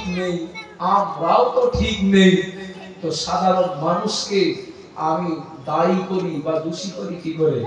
যার বাস্তব দৃষ্টান্ত, যার বাস্তব নমুনা অনেক মুরব্বী মানুষেরা বলতে পারবেন। ভ্যানে করে আসা হুজুরের ওয়াজ শুনে বিড়ি পকেটে ছিল, এই খৈনি ডলা করে ড্রেনে ফেলে তওবা করে বাড়িতে পরের দিন তো নামাজ পড়া ফেলেছে। কথা বলেন না বাবা? মদখোর তওবা করেছেন, আর মদ খাবো না, হুজুর যা বললেন না, মদ গুলো খাওয়া যাবে না, হুজুর যা বললেন দাড়ি গোলা কাটা যাবে না, হুজুর যা বললেন প্যান্ট শার্ট গোলা করা যাবে না। আর এখন যেন উল্টে আরো জেদ বাড়ছে। ভুল বলছে নাকি? উল্টে আরো জেদ বাড়ছে। এই যখন জলসা করে যখন চলে যায় না গাড়িতে, রাস্তায় তো সব ফেরেশতারা থাকে, ইয়া নবী পল্লীতে আসে। এখন আমি একা না, হুজুরদেরকে জিজ্ঞেস করবে, সবাই না বাবা, সবাই না, কিছু দুষ্টু বেয়াদব রয়েছে, ওরা আলেম মাওলানাদেরকে দেখে, বক্তাদেরকে দেখে খুব বাজে কমেন্ট করে। কেন? আর মনে করে এই গ্রামে তার এক হুজুরের উপর রাগ আছে, আর আমি হুজুর যাচ্ছি, আমার সাথে তার কোনো রাগারাগি নেই। আমার শুনিয়ে বলে দিল, হ্যাঁ এত সময় খুব বলা বলছিল, হুজুররা যেন সব ভালো। বোঝা যাচ্ছে নাকি বাবা? সুতরাং দোষ তো দোষ, আপনি করলেও দোষ, আমি করলেও দোষ। যেটা আপনার জন্য অপরাধ সেটা আমার জন্য অপরাধ, যেটা ইমামের জন্য অপরাধ সেটা মুসল্লির জন্য অপরাধ, যেটা মুরিদের জন্য অপরাধ সেটা পীরের জন্য অপরাধ, যেটা আমিরের জন্য অপরাধ সেটা তার অনুসারীর জন্য অপরাধ। শরীয়তের বিধান তেমন নয়। আমি করলে সমস্যা নেই, আপনি করলে সমস্যা আছে নাকি? আব্বা জান বারা মনে কি দিন মা বোনেরা মনে রাখুন, আগে চলুন। এই সম্পদ কত সাধারণ মানুষকে পথভ্রষ্ট করছে, ঠিক না ভুল বাবা? এই সম্পদের মায়া কত আলেমকে পথভ্রষ্ট করছে, এই সম্পদের মায়া কত হাফেজ সাহেবকে পথভ্রষ্ট করছে, এই সম্পদের মায়া কত নামধারী পীর সাহেবকে পথভ্রষ্ট করছে, এই সম্পদের আকর্ষণ কত আমির সাহেবকে পথভ্রষ্ট করছে, এই সম্পদের আকর্ষণ কত ধর্মীয় নেতা লিডার, কত মাওলানা, কত মুফতি সাহেবকে পথভ্রষ্ট করছে। ঠিক বলছি না ভুল বলছি? আমার আল্লাহ পাক রব্বুল আলামিন 1000 বছর আগে নবীর উপরে কোরআন নাযিল করে আল্লাহ আমাদেরকে সতর্ক করলেন, ও দুনিয়ার ইমানদার বান্দা বান্দি, লা তুলহিকুম আমওয়ালুকুম ওয়ালা আওলাদুকুম আন যিকরিল্লাহ। ও আমার ইমানদার বান্দা বান্দি, তোমাদের সম্পদ আর সন্তান যেন আমাকে ভুলিয়ে না দেয়। বাস্তবে যদি দেখি আল্লাহ যে ব্যাপারে সাবধান করেছেন, বেশিরভাগ মানুষ সেই দোষের সঙ্গে, সেই অপরাধের সঙ্গে যুক্ত, আল্লাহকে ভুলেছি। সাধারণ মানুষ না বাপ, সবাই কম বেশি। দ্বিতীয় নাম্বারে অল্প অল্প টাচ করেছি, তবুও দ্বিতীয়ত সাবধান করেছেন আল্লাহ, সন্তানের মায়া তোমাদেরকে যেন আল্লাহ ভোলা না করে, আমাকে যেন না ভোলাই। বাবা, এ প্রসঙ্গেও যদি আমাকে 2 মিনিট কথা বলতে হয়, বাস্তবতার সঙ্গে মিলিয়ে যদি দেখি, তাহলে দেখবো বাপ খাচ্ছেন, কঠোর পরিশ্রম করছেন, রোজগার করছেন, ধরে নেন 500 টাকা, একা খাবেন তাই? কথা বলেন ভাই, একার জন্য না। তিনি চাইলে 1 ঘন্টা আগে কাজ ছেড়ে দিতে পারতেন, সেখানে 400 টাকা রোজগার হতো, তবে নামাজটার কাজ হতো না। 300 টাকা রোজগার করছেন, ওখানে হয়তো 200 টাকা রোজগার হতো, তবে নামাজটার কাজ হতো না। এই কেন? অতিরিক্ত সময়টা ডিউটি করে বেশি টাকা কামাই করছেন না বাপ একা খাওয়ার জন্য না, ছেলেটা আসে কিছু করতে হবে তার জন্য, মেয়েটা আসে কিছু করতে হবে না তার জন্য। এই জায়গাটায় যেন ভুল ব্যাখ্যা না করি, যার জন্যই ছেলে মেয়েদের জন্য ভবিষ্যতের কিছু করে দেওয়া কি অপরাধ? কে বলেছে অপরাধ? কে বলেছে অপরাধ? এটা তো গার্জিয়ান হিসাবে, বাপ হিসাবে সন্তানের প্রতি একটা দায়িত্ব, বাপ হিসাবে ছেলের প্রতি, মেয়ের প্রতি এটা তো দায়িত্ব। কিন্তু ওই দায়িত্ব পালন করতে গিয়ে যেন আল্লাহ ভোলা না হই, আল্লাহর পক্ষ থেকে সতর্ক করার, সাবধান করার বিষয় হলো এটাই। আবাজান বারামনি কি দিন মা বোনেরা মনে রাখুন, নবী মুহাম্মদ রাসূলুল্লাহ সাল্লাল্লাহু আলাইহি ওয়াসাল্লাম নবী আবার 5 জামানে বললেন, আমার উম্মত মনে রাখুন, রাজুলু রাইন ফি আহলিহি ওয়া মাসউলুন আন রাইয়াতিহি কিয়ামতিদ দিন। প্রত্যেক পরিবারের গার্জিয়ান গুলোকে আল্লাহ ডাকবেন। নবী বলেছেন, আর-রাজুলু রাইন ফি আহলিহি ওয়া মাসউলুন আন রাইয়াতিহি। মুহাম্মদুর রাসূলুল্লাহ বলেছেন, প্রত্যেকটা পরিবারের গার্জিয়ানকে আল্লাহ ডাকবেন, ডেকে জিজ্ঞাসা করবেন, তোমার পরিবারের প্রতি দায়িত্ব পালন করেছিলে কিনা? কৈফিয়ত দাও। অমনোযোগী হন না আমার ভাই, আমার বাপ। আমি আগে আপনাদেরকে শুনিয়েছি, সন্তান যেন আল্লাহ ভোলা না করে দেয়, কিন্তু না, ব্যাপারটা এমন নয়। আমি আব্বা সন্তানের চিন্তা করব না, ব্যাপারটা এমন নয়, ওটা করতে হবে, তবে এমন যেন না হয় সন্তান আমাকে আল্লাহ ভোলা করে দিয়েছে। ও বাবাজিরা, ভাইরা, বোনেরা, আমার সন্তানের প্রতি, আমার পরিবারের প্রতি অবশ্যই আমার দায়িত্ব রয়েছে। প্রিয় নবী এ ব্যাপারে আমাদেরকে সতর্ক করলেন, আর-রাজুলু রাইন ফি আহলিহি ওয়া মাসউলুন আন রাইয়াতিহি। আল্লাহ নবী বললেন, পরিবারের গার্জিয়ানকে আল্লাহ জিজ্ঞাসা করবেন, তোমার পরিবারের প্রতি দায়িত্ব পালন করেছিলে কিনা? যে কজন রয়েছেন একটু জিজ্ঞাসা করছি, হ্যাঁ না জবাব দেবেন। আমার পরিবারে আমার আব্বা আমার মা থাকতেও পারেন, আবার অনেক পরিবারে নেই।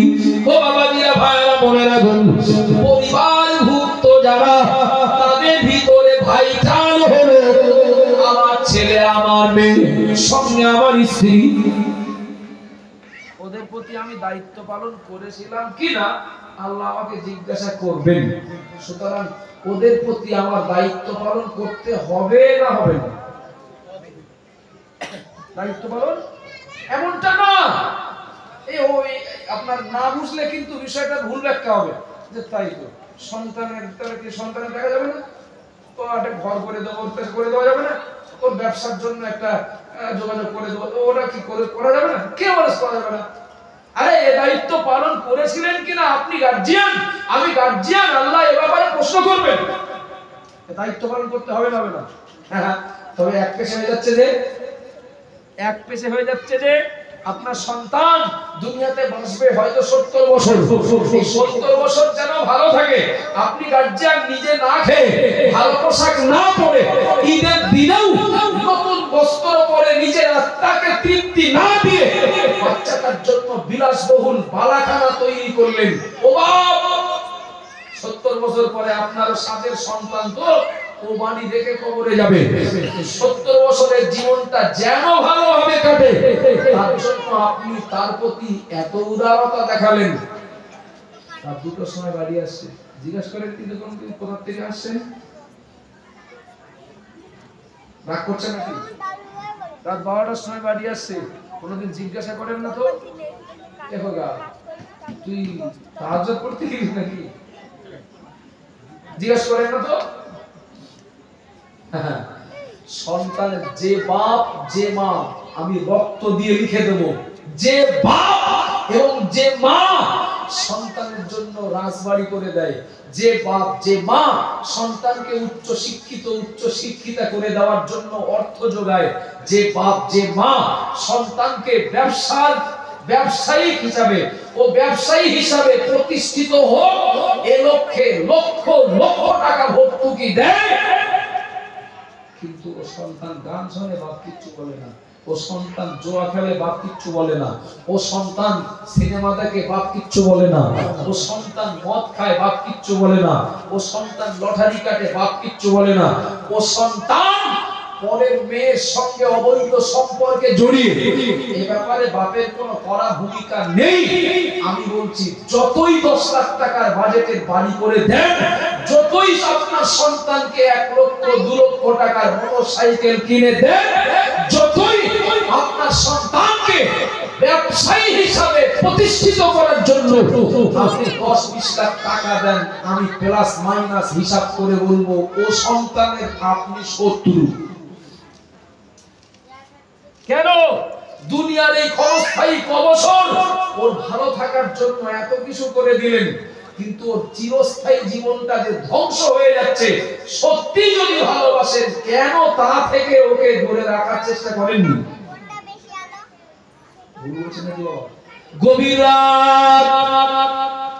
সন্তান বলছে আব্বা আমার পেট ব্যথা করছে, বুক যন্ত্রণা হচ্ছে, আষাঢ় শ্রাবণ মাস, বর্ষাকাল, ঝুমঝুম করে বৃষ্টি হচ্ছে, বজ্রপাত হচ্ছে, বিদ্যুৎ চমকাচ্ছে, তো দয়া করে বলুন পেট ব্যথা কিংবা বুক যন্ত্রণা কি শ্বাসকষ্ট আব্বা যদি শুনতে পান একবার বলবেন নাকি তারা পানি থেমে যাক, বজ্রপাত বন্ধ হোক, বিদ্যুৎ চমকানো বন্ধ হোক, বাইরে গেলে কি হবে তার ঠিক নেই। বিশ্বাস করুন সন্তান যখন কাঁদবে, সন্তান যখন যন্ত্রণায় ছটফট করবে, দুনিয়ার কোন বিপদ যেন বাপ আর দেখতে পাবেন না, কোন প্রতিকূল পরিবেশ বাপ যেন আর দেখতে পাবেন না, ওই বাচ্চাটাকে নিয়ে প্রথম অবস্থায় প্রাথমিক চিকিৎসার জন্য গ্রামের ডাক্তারের কাছে যাবেন। তিনি বললেন আমার কাজ ওটা না, আমার রেঞ্জের বাইরে, আমার পারকতার বাইরে, ছুটে চলে যাবেন। বজ্রপাত হওয়া অবস্থায়, বিদ্যুৎ চমকানো অবস্থায়, ঝুমঝুম করে বৃষ্টি চলাকালীন পরিবার বেটাকে নিয়ে চলে যাবেন বসিরহাট। না না, ওরাও দায়িত্ব নিল না। ও বাবাজিরা ভাইরা মনে রাখুন, এখন ওকে নার্সিং হয়ে ভর্তি করতে হবে, ইমার্জেন্সি ভালো চিকিৎসা পাইয়ে দেওয়ার জন্য যোগাযোগ করলেন। নার্সিং হোম কর্তৃপক্ষ বললেন এই যন্ত্রণা থেকে মুক্তি পাইয়ে দিতে গেলে এখন 1,05,000 টাকা খরচ আছে, 5 লাখ খরচ আছে, বাঁচানোর মালিক আল্লাহ। তো নার্সিং হোমের চিকিৎসাটাও রসিলা। দেখেন তাড়াতাড়ি সিদ্ধান্ত নেন 2 ঘন্টার মধ্যে, তা নাহলে কিন্তু বাঁচানো কষ্টকর হয়ে যাবে। কত লাগবে বলেছে? 5 লাখ নেই বলো, 5 লাখ দোকান নেই বলো। আচ্ছা যদি ডাক্তার শুনিয়ে দেন 2 ঘন্টার মধ্যে রেজাল্টটা জানান, তা নাহলে কিন্তু আপনার সন্তান না থাকার সম্ভাবনা বেশি। বাপ 2 ঘন্টা সময় নেবে মনে হয়, বাপ 2 ঘন্টা সময় নেবেন, দেখি টাকা জোগাড় করতে যদি পারি তাহলে ও বাসে সেই ব্যবস্থাটা হলো। আবার বলছি ডাক্তার কিন্তু ওসিলা, চিকিৎসাটা ওসিলা। যদি টাকা ম্যানেজ করতে পারি, জোগাড় করতে পারি, তাহলে বাঁচবে। আর যদি টাকা জোগাড় করতে না পারি তো মরবে না। বাপ যদি ভিক্ষুক হন, আপনি চিকিৎসা শুরু করুন, টাকা চিন্তা করবেন না, চিকিৎসা শুরু করুন। টাকা কোথায় ঠিক নেই, বাচ্চাটাকে বাঁচাতে হবে। 5 লাখ টাকার জামিনদার হবেন বাপ। পরে হয়তো যারা আর্থিক দিক থেকে সচ্ছল তাদের কাছে যে সাহায্যের হাত পাতবেন, আমার বাচ্চাটার জন্য চিকিৎসা করতে এই 5 লাখ টাকা খরচ, একটু সাহায্য করেন না। হয় না, হয় না এরকম? আমার বাপ একটু বোঝার জন্য, বিবেকটাকে একটু বোঝানোর জন্য চেষ্টা করছি। রোগ কি হয়েছে, ধরে নেন মুখ যন্ত্রণা কি, শ্বাসকষ্ট কি, পেট ব্যথা ইত্যাদি। ছুটলেন, সে বৃষ্টি হচ্ছে, ঝুমঝুম করে ভিজে যাব, ওসব চিন্তা মাথার থেকে উড়ে গেছে। বজ্রপাত কি হবে তার ঠিক নেই, ওসব চিন্তা উড়ে গেছে মাথার থেকে। আরে আমার সন্তান মরে যাবে আর আমি ঘরে বসে থাকবো। ছুটলেন রাজবাড়িয়া থেকে বসিরহাট, বসিরহাট থেকে কলকাতা। 5 লাখ টাকাও লাগবে, সেও দিতে রাজি হলেন, যদিও জোগাড় নেই। আমার বাপ বাচ্চাটাকে রোগ থেকে বাঁচাতে আপনার যে দায়িত্ব, সত্যি স্যালুট জানাতে হয়। এটাই তো বাপের কাজ, কথা বলেন না। এটাই তো, এই মানসিকতার মানুষটাই তো বাপ। ঠিক বলছি না ভুল বলছি? ও বাপ, ওই যে পেট ব্যথা, বুক যন্ত্রণা, শ্বাসকষ্ট, বিরাট ভয় পাচ্ছিলেন না, আমার বেটা মরে যাইতে, তার ঠিক নেই। যেখানে হয়, যেখানে গেলে সুস্থ হয়, ওর সেই জায়গায় নিয়ে যাওয়ার দরকার। টাকা 5 লাখ কেন, আরো 2 লাখ বেশি লাগলেও ও আমি ব্যবস্থা করব। রোগ থেকে বাঁচানোর জন্য আপনি পরিবারের গার্জিয়ান হিসাবে যে ভূমিকাটা রাখলেন, আপনার ছেলেরা মদ খায়, আপনার ছেলে কিন্তু গোপনে লটারি কাটে, আপনার ছেলে কিন্তু গান বাজনার সাথে কঠিন ভাবে আসক্ত। এই রোগগুলো বলো ওর মরণের দিকে ঠেলে দেবে না, ওকে জাহান্নামের দিকে ঠেলে দেবে। সন্তানকে জাহান্নাম থেকে বাঁচাতে গার্জিয়ান হিসাবে কি ভূমিকা পালন করেছেন? একটু কথা বলেন না। আমি কি কাউকে আঘাত করার জন্য বলছি? মেয়েটা শেয়ানা হয়েছে, সাবালিকা হয়েছে, পুরো স্বাধীনভাবে ঘুরে বেড়াচ্ছে, পুরো স্বাধীনভাবে, পর্দা নেই, ওড়না নেই, কি বোরখা নেই।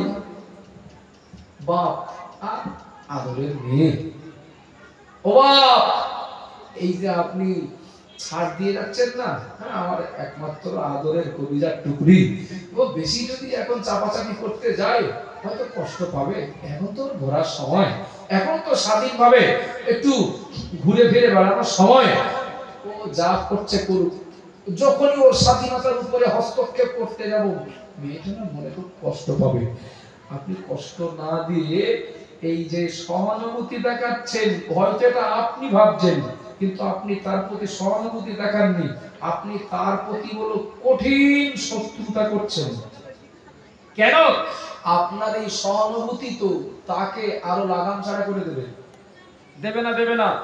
যে মেয়েটা বাপের শাসন মানে না, আপনি বিশ্বাস করেন কি করে ওর স্বামীর শাসন মানবে? ভুল বলছি নাকি? যে সন্তান, যে মেয়েটা বাপের দাম দেয় না, যে মেয়েটা বাপ মায়ের কথা মূল্য দেয় না, আপনি বিশ্বাস করেন কি করে ওই মেয়েটা শ্বশুর বাড়িতে শ্বশুর শাশুড়ির বিরাট সম্মান দেবে? আজকে সে ছোট মেয়ে, কালকে তো হবে কারো স্ত্রী, কথা বলেন না, পরের দিন তো হবে কারো মা। সুতরাং ছোটবেলা থেকে বাপ হিসাবে দায়িত্ব, ওকে ছোটবেলা থেকে বাপ হিসাবে দায়িত্ব ইসলামের ভিতের উপরে ওকে দাঁড় করিয়ে দেওয়া।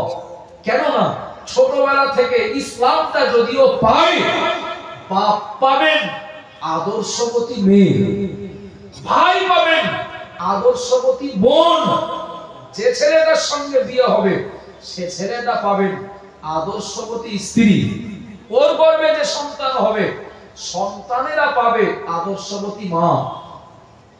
সুবহানাল্লাহ বলেন, খুশি হয়ে বলেন না। বাপ, মেয়ে বলল আব্বা মোবাইল একটা লাগবে, দিলেন। আব্বা একটা স্কুটি বলো না, দিলে।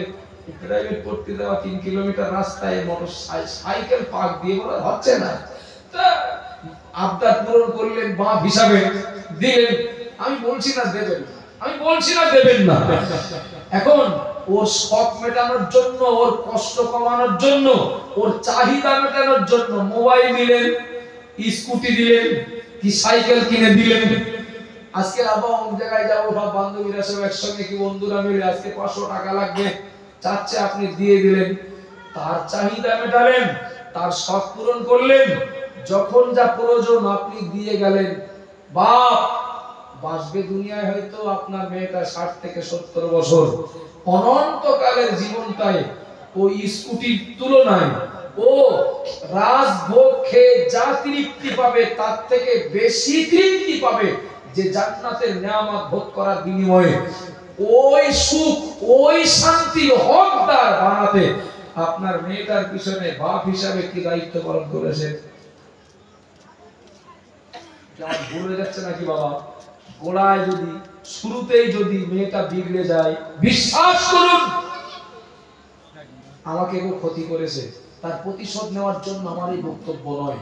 শুরুতে যদিও বিগড়ে যায়, ওইভাবে চলবে বলো?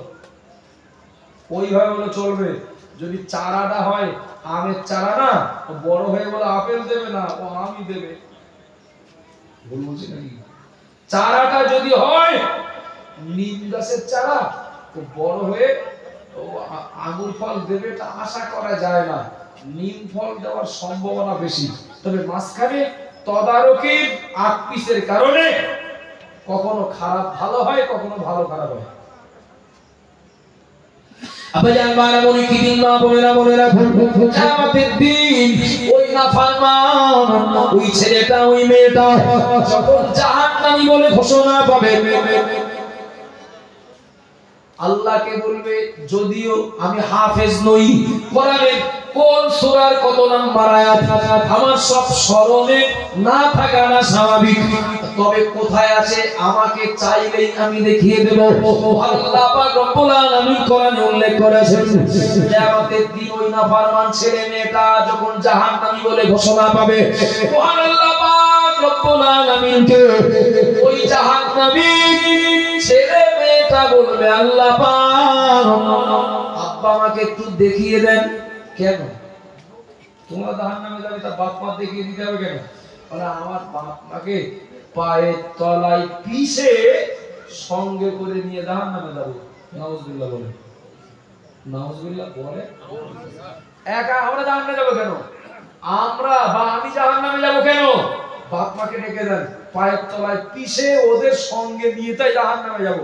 আমি জাহান্নামী হয়েছি, দোষ আমার নাকি? দোষ তোমার বাপের।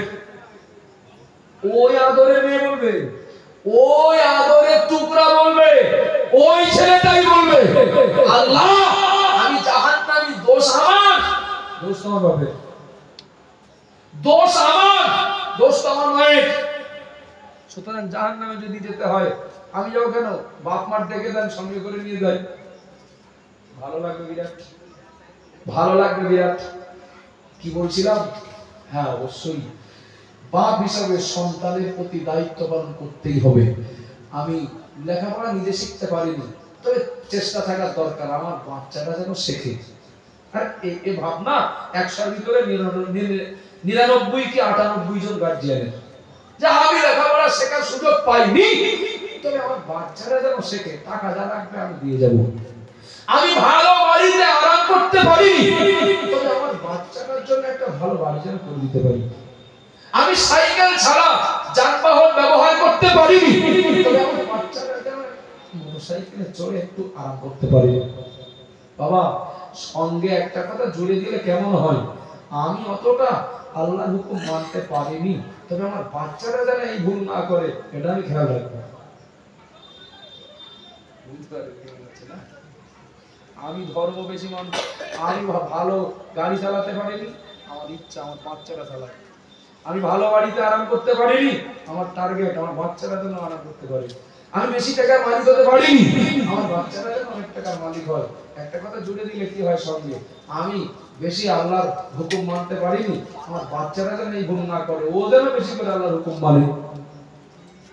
এগুড়ি বালি, এগুড়ে বালি। বাপ ওদিকে ডাকবেন ডাকবেন, ডাকতে যাবেন, সবে একটা প্রস্তুতি নিচ্ছেন, ওদিকে মা জিজ্ঞেস করছে কি ব্যাপার, ডাকবে নাকি? 2টোর সময় শুয়েছে বলো, রাত 2টোর সময় শুয়েছে, সবে মাত্র ঘন্টা 2 হলো ঘুম হয়েছে, এক্ষুনি ডাকলে কাঁচা ঘুমটা ভেঙে দেবেন। কি ব্যাপার হচ্ছে না গেরি, যা বলছিলাম রাজবেটের বাইরের খবর, এ গ্রামের না।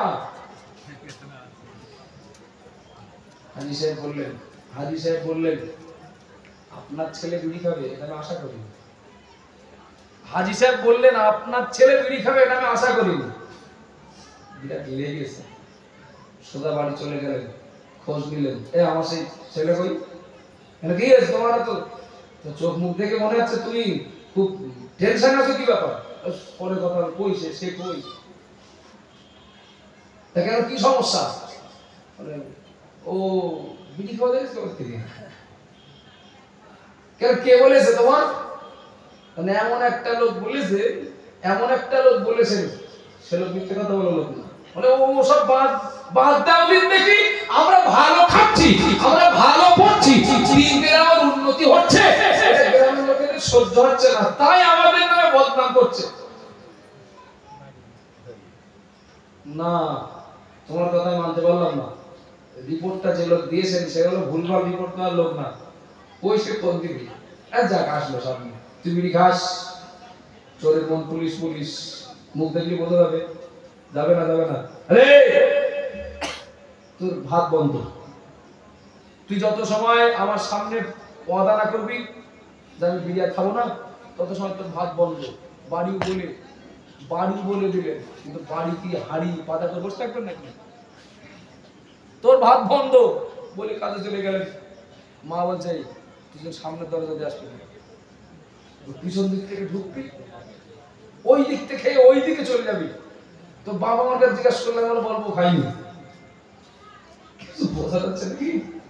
তোর বাপ যদি জিজ্ঞাসা করে খবরদার যেন স্বীকার করিস না, তাহলে আমার হাসতে রাখবে না। আমি বলে একদম সত্য কথা বলে দেবো যে ও না 3 দিন না খেয়ে রয়েছে, ভালোটা করবেন কি করে? বাপ যদিও একটু শাসন করে ওকে ওই সেই বাউন্ডারির ভিতরে আনার চেষ্টা করছেন, মা তো ওদিকে দড়ি ছিঁড়ে দিচ্ছেন। মায়েদের মনে